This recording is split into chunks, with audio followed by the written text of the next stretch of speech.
Hello दोस्तों, स्वागत है आप सभी का KVS NVS commerce PGT tier 2 के दूसरे क्लास में। और आज हम लोग पढ़ने वाले हैं बेसिक अकाउंटिंग कॉन्सेप्ट और accounting notes. This all which I will show you here are the notes of accounting and basic concepts of accounting. So the concept here is transaction. What is transaction? A business activity involving exchange of money or money's worth. If between two person there is exchange of money, if a person A bought good from person B, so he must pay some amount to person B. So here is exchange of money. He take the money and he gives the money. So here is the exchange of money. So this is a transaction. This is called the transaction. Okay. If he has relation with B, but there is an exchange of idea between A and B, they have not shared any amount of any money between them, no amount of money between them. So this relation between A and B will not be a transaction, only when there is exchange of money. Okay. So next is accounts. What is accounts? Accounts is a summary record of all the transactions related to a particular person, asset and liability, income or expense. Accounts is a summary. Accounts एक summary है. ये छोटे छोटे day to day जितने भी transaction होते हैं, एक ट्रांजैक्शन, एक दो ट्रांजैक्शन, एक से ज्यादा जितने भी ट्रांजैक्शन होते हैं, उन सारे ट्रांजैक्शन को रिकॉर्ड करके एक समरी तैयार कर लेना. वो जैसे कि वो समरी हो सकता है एसेट को दिखाना, लाइबिलिटीज को दिखाना, इनकम को शो करना, एक्सपेंस को शो करना, ये सारे ट्रांजैक्शन को शो करना, उसको हम लोग अकाउंट्स बोल सकते हैं.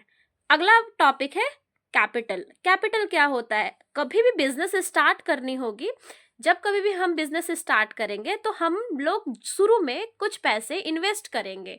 बिजनेस करने के लिए पैसे जब इन्वेस्ट करने पड़ते हैं तो वो ही पैसे हम लोग उसको कैपिटल बोलते हैं.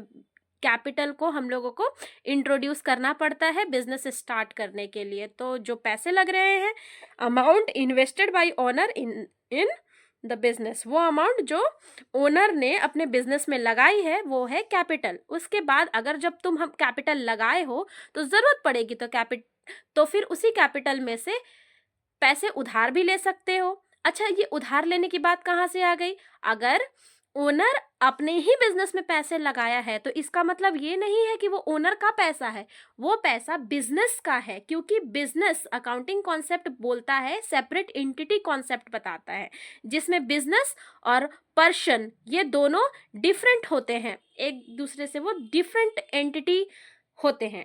तो बिजनेस से अगर पैसे निकालने हैं, भले ही इस पर्सन ने यहाँ पे कैपिटल क्यों न लगाई हो, पर अगर इसे पैसे की जरूरत है तो बिजनेस से उसे उधार लेनी होगी.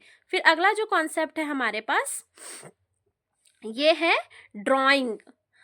ठीक है, अब हम लोग ड्राइंग के बारे में पढ़ेंगे. ठीक है. हाँ, तो ड्राइंग क्या होती है?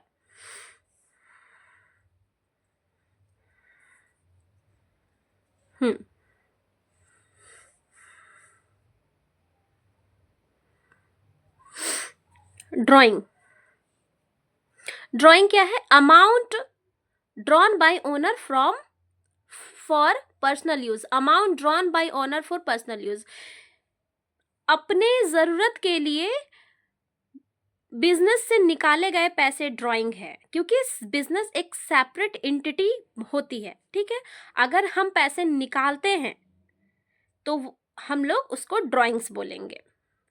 अब आगे बात करेंगे लाइबिलिटीज की. ठीक है, अब आगे बात करेंगे लाइबिलिटीज की। Amount payable by the business. Liability ऐसा अमाउंट है जो बिजनेस को चुकाने हैं, किसी को वो पैसे चुकाने हैं। अमाउंट किसी को चुकाना है, देना है किसी पर्सन को, ठीक है, तो उस अमाउंट को हम लोग लाइबिलिटी बोलेंगे, amount payable by the business. ठीक है, लाइबिलिटीज बेसिकली दो टाइप के होते हैं, एक होता है करेंट लाइबिलिटी और दूसरा होता है नॉन करेंट लाइबिलिटी। मतलब करेंट लाइबिलिटी जो एक वर्ष के अंदर, एक साल के अंदर चुकाने पड़े, वो करेंट लाइबिलिटी है। और अगर एक वर्ष से ज्यादा हो जाए, पेएबल आफ्टर 1 ईयर, एक साल से ज्यादा हो जाए, तो हम लोग ऐसी लाइबिलिटीज को नॉन करेंट लाइबिलिटीज बोलेंगे। ठीक है,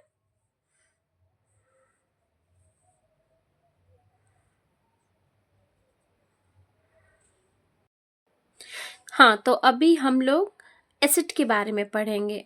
क्योंकि बिजनेस है तो बिजनेस में तो संपत्ति होगी ही होगी, एसेट होगा, प्लांट होगा, मशीनरी होगा, तो एसेट तो होगी ही। तो रिसोर्सेज जितने भी जरूरी है बिजनेस चलाने के लिए, वो हमारे लिए एसेट है। और एसेट बेसिकली दो टाइप का होता है, टेंजिबल एसेट और इनटेंजिबल एसेट। जो आप देख रहे हो, जिसको आप छू सकते हो, देख सकते हो, can be seen, can be touch, that is tangible asset.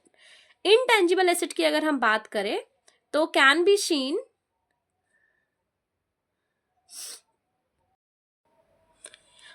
हाँ, तो intangible asset cannot be seen, a tangible asset can be seen, can be touched. Okay, now the next is fictitious asset. fictitious asset ये वैसी asset है, ये ऐसी asset है जो खर्च अभी हुई है, जो फायदा इसका अभी नहीं होगा, भविष्य में इसका फायदा हो जाएगा। जैसे आप अगर कोई प्रीमियम पे कर रहे हो, या फिर आपने सब्सक्रिप्शन ले ली है, तो ऐसी एसेट फिक्टिशियस एसेट होती है, नॉट रियल एसेट होती है। ये represent heavy expense to be written off gradually. Okay, और ऐसी एसेट जो है ये भविष्य में आपकी मदद करेगी, अभी ये करेंट एसेट में नहीं आएगा। ठीक है, फिर अगर हम बात करें,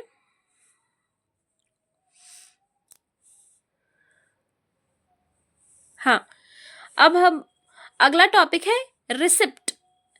रिसिप्ट्स क्या होते हैं? तो रिसिप्ट बेसिकली दो टाइप के होते हैं। जब भी हम बिजनेस की बात करें, चीजें अगर ट्रांजैक्शन होती है, चीजें आप अगर खरीद रहे हो, तो उसका एक बिल होगा या एक रिसिप्ट होगा जहाँ पे चीजें लिखी हुई होंगी। तो रिसिप्ट दो टाइप की होगी, रेवेन्यू रिसिप्ट और कैपिटल रिसिप्ट हो सकता है। Received in normal course of business, capital receipt received from non routine activities such as loan capitals। ठीक है, जब आप लोन लेते हो, कैपिटल पे करते हो, तो आपको बदले में एक पेपर में रिसिप्ट मिल जाएगा। जैसे आप कभी भी कुछ सामान खरीदने जाते हो तो आपको रिसिप्ट मिलता है ना, कि आपने पे कर दिया है अमाउंट, इतना पैसे पे किए हैं, इतने सामान पे किए हैं। तो वो ये जो विवरण है जिस पेपर में मिल रहा है, वो है रिसिप्ट। ठीक है, उसके बाद आते हैं एक्सपेंडिचर की बात करेंगे। तो एक्सपेंडिचर मतलब बड़े खर्चे, ये एक बड़ा टर्म है जिसमें कई एक्सपेंसेस आ जाते हैं। जैसे कि एक्सपेंडिचर में हम लोग कैपिटल एक्सपेंडिचर की बात करें, तो ये capital expenditure benefit more than 1 year. Capital expenditure आपको फायदा पहुंचा सकते हैं एक से ज्यादा वर्ष के लिए। ठीक है, ऐसे कोई भी एक्सपेंडिचर, एक्सपेंसेस जो आपको एक वर्ष से ज्यादा आपको फायदा पहुंचा सकते हैं।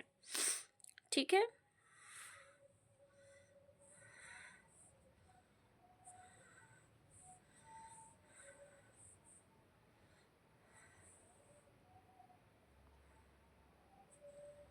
अब हम बात करेंगे रेवेन्यू एक्सपेंडिचर की, बेनिफिट फॉर करंट ईयर।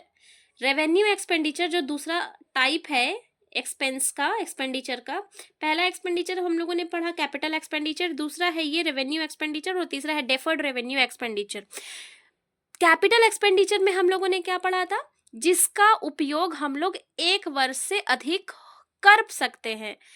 पर रेवेन्यू एक्सपेंडिचर जो करेंट ईयर में जिसका उपयोग, जिसका बेनिफिट हमको इस साल में मिलने वाला है,